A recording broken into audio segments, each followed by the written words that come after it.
Well, thank you for being here today, and I want to just thank Governor Barbour for joining us today at a breakfast event. And I just want to first say this shows the importance that this race has to many folks, but the more important thing is the momentum that you're hearing about is what I've been hearing all summer, meeting so many people throughout this state, business owners, individuals, families, that throughout this campaign have been telling me that our government in Concord is spending too much, our government in Concord is also taxing too much, that Governor Lynch, with 84 taxes and fees over the last 4 years, the LLC job-killing income tax that's hurt small businesses in our state, and also 24% increase in spending, is absolutely not reflective of New Hampshire values. And our campaign is basically involved with the same message it was from the beginning, to bring back and preserve those great New Hampshire values of limited government, less spending, more economic prosperity, and also safe communities. And I believe strongly that we are able to relate to the folks out there. And when we just saw recently the Senate Bill 500, and I want to talk about that very briefly. Now we saw the impact that Senate Bill 500 is having in our communities. And I've said from the beginning that this bill is wrong. The governor signed this bill into law to allow child sexual predators out of jail early. It is an affront to the families, the communities that want the safety and want our government and our governor to stand up for public safety in this state. And I will not stand for Senate Bill 500, and I believe strongly it represents, again, those New Hampshire values that are at risk in this election. And that's why this election on November 2nd is so critical, and it is why I believe that the people of this state will say on November 2nd that they want to preserve those New Hampshire values, which involve safe communities, limited government, less spending, and more economic prosperity. Because we are going to make sure we cut taxes for our business community, but we're going to first balance this nearly $800 million deficit. So I'm honored to have today Governor Haley Barbour with us to share our campaign's values, our campaign's impact on the people and the voters of this state.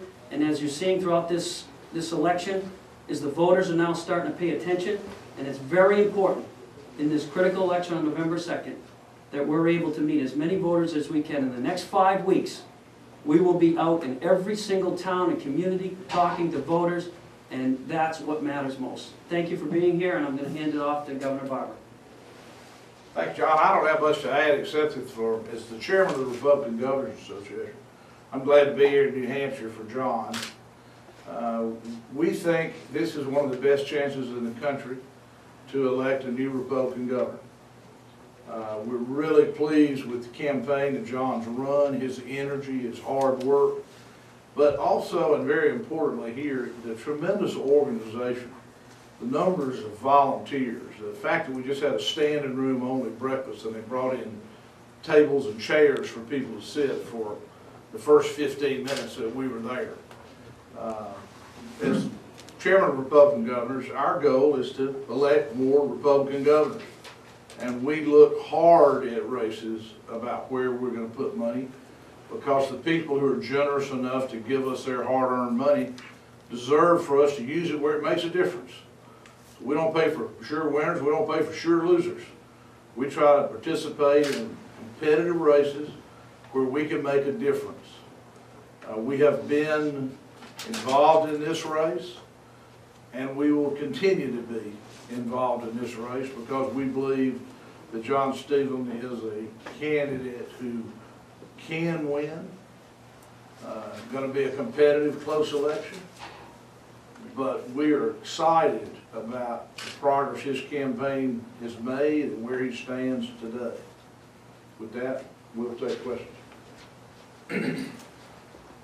Why this race? What about the voter body here? What about the issues gives you the excitement and confidence in this race? Well, first of all, John's campaign issue set is very similar to what Republican governors have won on around the country. Very similar to what Republicans are committed to and doing as governors. I inherited a $720 million budget deficit when I became governor in 2004. And it took us 2 years, but we balanced the budget without raising anybody's taxes, which was very important. We started after that rebuilding our rainy day fund. So what John is doing here is similar not just to me, but to many other Republican governors. You look at Chris Christie in New Jersey, what he's dealing with, Bob McDonnell in Virginia, 2 governors who were elected just last year. So the campaign of smaller government, lower taxes, less spending, greater economic growth by allowing the private sector, families and small businesses to keep more of their money to create jobs rather than giving that money to the government is very consistent with what we've done around the country. The other thing is that the polling indicates that New Hampshire is ready for that kind of government, is ready for that kind of change. And so that's why we're involved here and going to stay involved, get more involved. Governor, as you know, John Lynch has won his last 2 elections and won 70% of the vote, and his favorability still is among the highest among Democratic incumbent governors. Is it anything he's done wrong, or the times we're in that make him vulnerable and make John Stewart a viable contender? I'll have to say to you, I've never heard of a law that gives early release to sexual predators. In fact, when I was told that this morning, I was flabbergasted. One of the things that we are told by criminologists and corrections people in our state is that sexual predators are the worst recidivists, that they have the highest, or at least among the highest, rates of of going back and repeating the offense. That's why most states make them register and check in with some frequency. So I've never heard of such a policy. And does that move the numbers?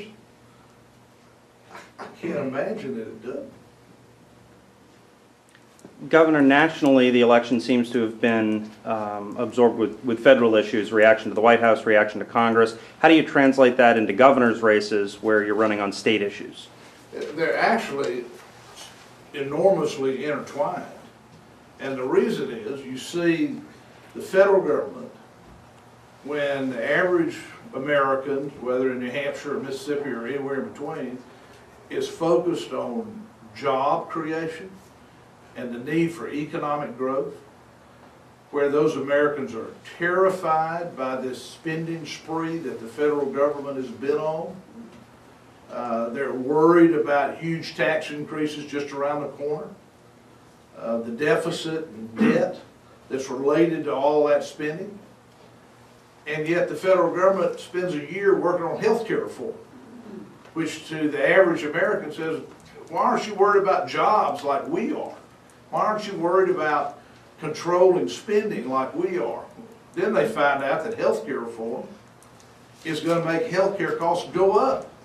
Going to make their health insurance premiums go up.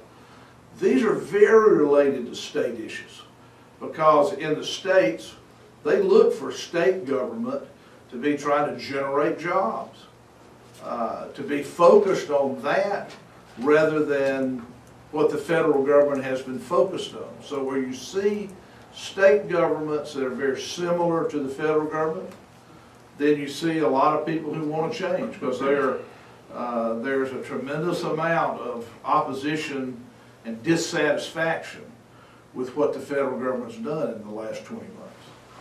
So would you be looking